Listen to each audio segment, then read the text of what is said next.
What foods might be affecting your health?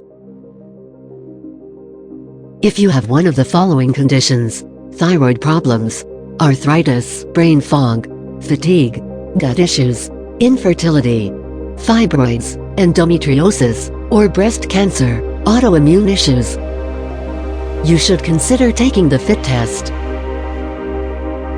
Inflammation triggered by food sensitivity is an underlying problem for numerous conditions.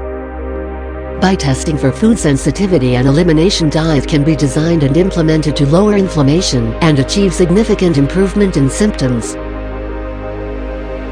FIT measures 132 foods, coloring and additives.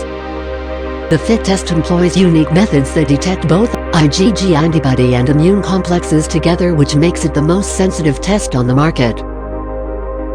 Ask your clinician about FIT testing today.